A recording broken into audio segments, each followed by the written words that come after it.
ومن جدة عن هذا يلتحق بنا الآن سيد سالم الأحمدي مدير المركز الإعلامي في النادي الأهلي. سيد الأحمدي أهلا بك معنا. الذي دعاكم لمثل هذا البيان؟ أخطاء الكرة دائما موجودة في مبارياتكم ومباريات غيركم. مساء الخير عليك زميلي بتال وعلى مشاهدي العربية. أهلا وسهلا.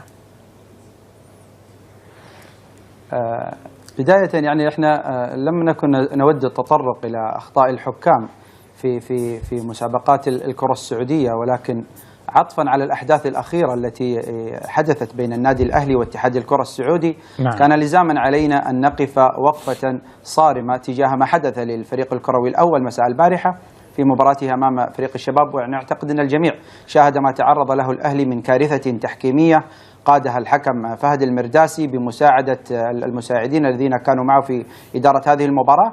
إغفال 3 ركلات جزاء واضحة مثل وضوح الشمس في رابعة النهار أمر مثير للريبة وللشك، ويستوجب وقفة حازمة من إدارة النادي الأهلي لوقف مثل هذه التجاوزات التحكيمية في قادم المباريات. طيب، أنتم قلتوا في البيان رأيكم وطالبتم بحكام أجانب، وقبلكم الأمير فيصل بن تركي الموسم الماضي رئيس نادي النصر كان قد طالب وتعاونت مع بعض الأندية التي لعبت مبارياتها واستضافت النصر بأنها طلبت وهو دفع، لكن قلتم لن نكتفي بهذه البيانات في المستقبل. ايش بتسوون بالضبط؟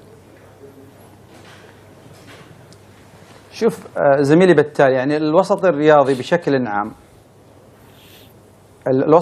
بشكل عام يعرف أن هناك خلاف كبير بين النادي الأهلي والمرجعية الرياضية عن كرة القدم في المملكة.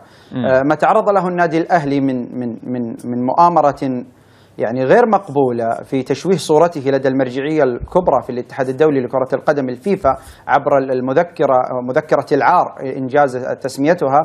يجب أن نقف في النادي الأهلي موقفا حازما تجاه ما تعرض له الأهلي في تلك المذكرة، بالإضافة إلى أننا يعني نعي يقينا أن الاتحاد السعودي لكرة القدم الذي بالنسبة لنا في النادي الأهلي ما زلنا جازمين أنه هو المتسبب الرئيسي والمتورط الرئيسي في تلك المذكرة، لن يكتفي بتلك المذكرة بل سيواصل محاربة النادي الأهلي سواء من خلال إسناد المباريات لحكام غير جديرين بإدارة هذه المباريات أو من خلال اللجان. وإحنا شاهدنا من بداية الموسم كيف أن لجنة المسابقات بدأت في إقصاء النادي الأهلي عن مباريات نهاية الأسبوع، ثم أخذت البادرة لجنة الاحتراف، والآن لجنة الحكام تأخذ نصيبها من النادي الأهلي. وهذا أمر نحن لا نقبل به في النادي الأهلي، ولن نسكت في النادي الأهلي على تجاوزات هذا الاتحاد وهذه اللجان التي تعمل تحت مظلة هذا الاتحاد، والذي للأسف الشديد بالنسبة لنا في النادي الأهلي يعتبر فاقد للشرعية.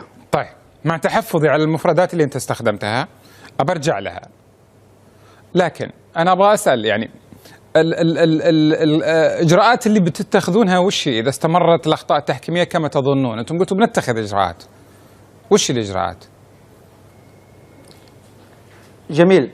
للأسف الشديد بتال النظام الأساسي في الاتحاد السعودي لكرة القدم يكبل الأندية ويجعلها تحت مظلة الاتحاد السعودي حتى وإن أخطأ هذا الاتحاد. لنا الشواهد كثيرة. النادي الأهلي الكابتن سعيد المولد طلب اللجوء إلى محكمة الكأس، الاتحاد السعودي رفض. نادي الخليج طلب اللجوء إلى محكمة الكأس، الاتحاد السعودي يرفض. مسألة يحكم الاتحاد السعودي قبضته على الأندية، هذه مسألة لن نقبل بها. هناك لجنة أولمبية سعودية يجب أن نعود إليها، هناك لجنة القيم والأخلاق في الاتحاد الدولي لكرة القدم يجب أن نلجأ إليها. لن نقف مكتوفي الأيدي أمام هذه التجاوزات الصارخة والمعيبة بحق اتحاد محلي كان. تفضل. طيب سالم، يعني أنتم الحين مؤمنين تماما اتحاد الكرة ضدكم؟ نعم بكل تأكيد. ليش؟ خلنا نسأل ليش الأهلي؟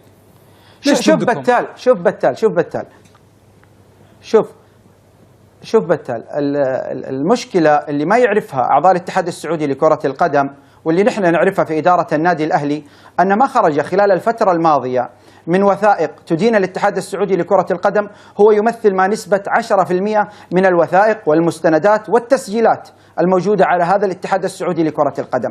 على مسيري الاتحاد السعودي لكرة القدم أن يعلموا يقينا، لو سمحت لي بتال، أن يعلموا يقينا أنهم يلعبون بالنار. هذا تهديد يا سالم، قاعد تهدد الاتحاد السعودي انت كرة القدم. لا مو تهديد، لا أهدد الاتحاد السعودي ولا شيء. للأسف الشديد يعني لو سمحت لو سمحت انت قاعد تهدد الاتحاد مؤسسة رياضية قاعد تهددهم بالمفردات، مذكرة العار، اتهام، مؤامرة، ما أدري إيش، كل هذه الكلمات اللي أنت قاعد تستخدمها مع تحفظي عليها. وأنت الآن ما نذيع سر، بس خلنا أقول لك يمكن بعض المشاهدين، أنت مرفوع عليك الآن قضية أنت شخصيا بسبب هذه الألفاظ اللي خرجت فيها أو مفردات خرجت فيها في لدى بعض البرامج الزميلة في الشهر الماضي، ورفع عليك الاتحاد السعودي الآن شكوى لدى فيفا طالب بمنعك من ممارسة العمل الرياضي، وأنت الآن تعود تكررها. بتال ما شاء الله تبارك الله مصادرك قوية جدا في الاتحاد السعودي ولا في الفيفا؟ كلهم حتى الأهلي. شو طيب ممتاز. بالنسبة لي أنا يعني أنا لا أهاب الاتحاد السعودي لكرة القدم يشتكيني في الفيفا ولا يشتكيني حتى في محكمة الكأس ولا يشتكيني في أي مكان. يعني هل تتوقع أني كمتحدث رسمي للنادي الأهلي أقف مكتوف الأيدي أو لا أتحدث بما يقوم به هذا الاتحاد السعودي لكرة القدم تجاه النادي الأهلي؟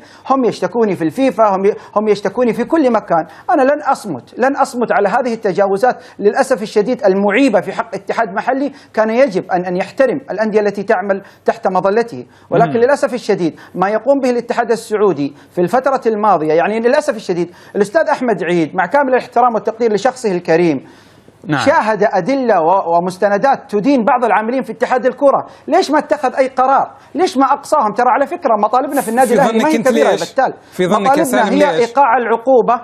ليش طيب صار يصير هالشيء؟ كيف ظني ليش يصير هالشيء إذا أنتم قدمتوا ليش يصير حقيقية ما يعاقبهم؟ ليش يخاف منهم مثلا ولا ما عنده قدرة ولا شلون؟ وش تفسيركم؟ أنا تفسيرنا ما في تفسير حتى الآن. هو أحد أمرين لا ثالث لهما. نعم. إما أن الأستاذ أحمد عيد غير مقتنع بما لديه من أوراق. نعم. أو أنه رئيس صوري وهناك تكتل داخل الاتحاد، هو من يقود الاتحاد وهو رئيس صوري.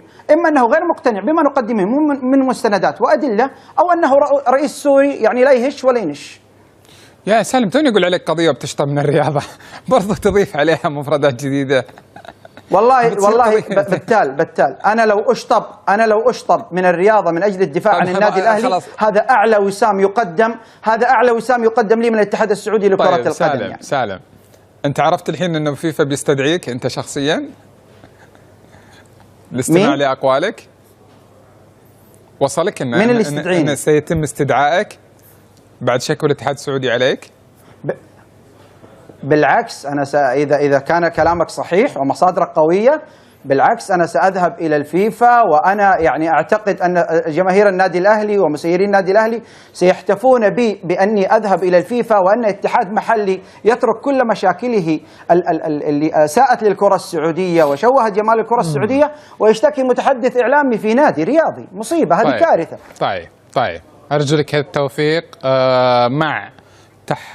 مع التحفظ على بعض المفردات التي استخدمها الزميل سالم الأحمدي مدير المركز الإعلامي في النادي الأهلي، ومع أيضا ترك المجال لاتحاد كرة القدم على لسان متحدثه أو رئيسه أو من يراه يمثله للرد على تلك الاتهامات. نحن منبر لا يزكي أحدا. شكرا جزيلا سالم الأحمدي مدير المركز الإعلامي في النادي الأهلي.